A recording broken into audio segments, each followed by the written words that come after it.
akan lihat firman Tuhan mengenai kebangkitan Tuhan Yesus. Kebangkitan Tuhan Yesus. Jadi Tuhan Yesus benar-benar mati di kayu salib, benar-benar dikuburkan, lalu bangkit pada hari yang ketiga seperti yang dikatakannya. Luar biasa besarnya pengorbanan Tuhan Yesus di kayu salib untuk semua manusia yang berdosa. Tuhan Yesus telah mati di kayu salib supaya kita beroleh hidup yang kekal. Di kayu salib Tuhan Yesus menanggung semua dosa kita, penyakit kita, segala kutuk dosa, kelemahan, supaya kita memulai satu kehidupan yang baru di dunia ini, sama sekali baru. Karena kita adalah kejadian yang baru, yang lama sudah berlalu. Kemudian kita mewarisi hidup yang kekal. Amin, saudara. Jadi semua saudara adalah baru. Haleluya. Dosa-dosa yang lama dilupakan Tuhan semua. Jadi kejadian yang baru yang terus-menerus diperbarui, yang menjadi seperti Yesus. Jadi kita bertumbuh terus dalam Yesus, darahku dan berbuah bagi Yesus. Amin. Kebangkitan Tuhan Yesus adalah kebangkitan tubuh, bukan hanya jiwa dan roh saja. Tubuhnya juga bangkit. Tuhan Yesus benar-benar bangkit daripada kematian. Inilah sorak kemenangan setiap anak Tuhan. Amin. Haleluya. Karena Yesus benar-benar bangkit daripada kematian. Puji Tuhan. Dalam 1 Korintus 15 ayat 14 dikatakan, tetapi andai kata Kristus tidak dibangkitkan, maka sia-sialah pemberitaan kami, sia-sialah juga kepercayaan kami. Sia-sia semua kalau Yesus tidak bangkit. Tidak ada Kristen, tidak ada sama sekali. Tidak ada orang diselamatkan, tidak ada dosa diampuni, tidak ada setan diusirkan. Tidak ada kejadian yang baru, tidak ada kelahiran baru, tidak ada baptisan Roh Kudus, tidak ada. Karena hanya satu yang bisa membaptis, yaitu Tuhan Yesus. Hanya Dia yang bisa membaptis dengan Roh Kudus. Jadi kalau Yesus tidak dibangkitkan, tidak ada apa-apa hidup ini. Hanya dalam Yesus ada hidup yang kekal. Firman Tuhan pada pagi hari ini, kalau kita nanti menghadap sorga, darahku, kita perlu darah Yesus. When I see the blood, I'll pass over you. Kalau aku lihat darah itu, aku akan melaluinya. Malaikat maut tidak bisa memberi maut. Kalau dia lihat darah itu ada pada jenang pintu kiri kanan, tak bisa dia masuk rumah itu. Darah domba itu berkuasa, lambang daripada darah Yesus. Sekarang kita tidak menerima darah domba, kita menerima darah Yesus yang sejati. Benteng kita yang teguh. Jangan andalkan kebaikan saya, maka saya diberkati Tuhan. Kebaikan saya, maka saya ke sorga. Tanyalah orang sekampung saya paling baik, saya paling banyak menolong orang miskin. Oh, saya mengangkat anak yatim piatu dan lain sebagainya. Lalu saudara mengetuk pintu sorga, Tuhan Yesus berkata, aku tidak kenal kamu, turunlah dari hadapanku. Tetapi kalau dia melihat darahnya sendiri, yaitu darah Yesus, maka dia tidak bisa menolaknya.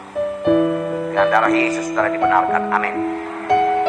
Kebangkitan Yesus membuktikan bahwa dia Allah adanya. 1 Yohanes 10 ayat 17-18. Bapa mengasihi aku, oleh karena aku memberikan nyawaku untuk menerimanya kembali. Tidak seorang pun dapat mengambilnya daripadaku. Dan aku memberikannya menurut kehendakku sendiri. Aku berkuasa memberikannya, aku berkuasa mengambilnya kembali. Inilah tugas yang kuterima dari Bapakku. Tidak ada orang seperti ini. Aku memberikan nyawaku, mati, dan aku ambil kembali. Tidak ada orang berkuasa mengambilnya. Tetapi karena Dia Allah, Dia sanggup. Tidak seorang pun sanggup mengambilnya daripadaku. Tetapi aku menyerahkan nyawaku dan aku mengambilnya kembali. Saudaraku, dan Dia hidup, saudaraku. Kebangkitan Tuhan Yesus, saudaraku, menjamin kita menerima warisan yang kekal. Ini yang diharapkan. Saudaraku, kalau pengharapan kita hanya satu mobil, dua mobil, satu rumah, dua rumah, saudaraku, mari maju.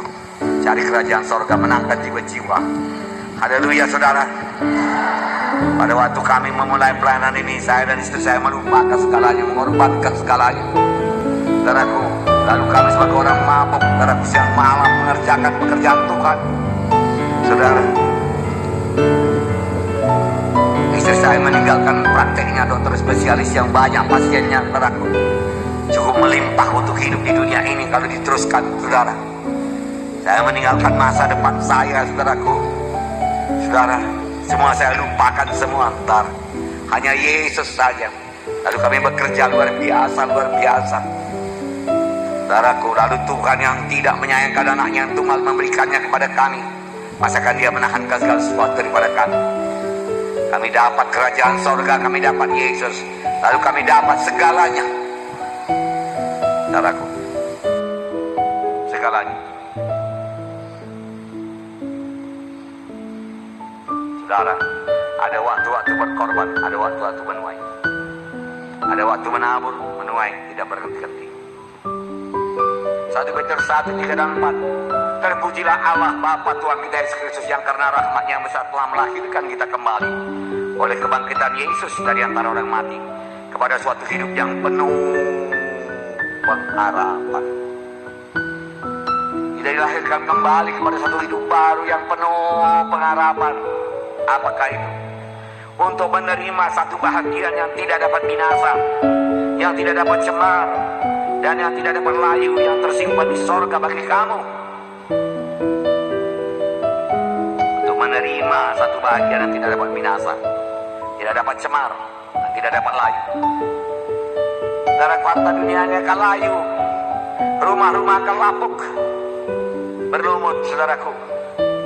Kamu tua, saudaraku. Pakaian kita juga akan menjadi tinggalan zaman, saudaraku. Semua dalam dunia ini sementara saja, tapi warisan di sorga kekal. Tidak dapat cemar dan tidak dapat layu, tersimpan di sorga bagi saudara dan saya. Haleluya.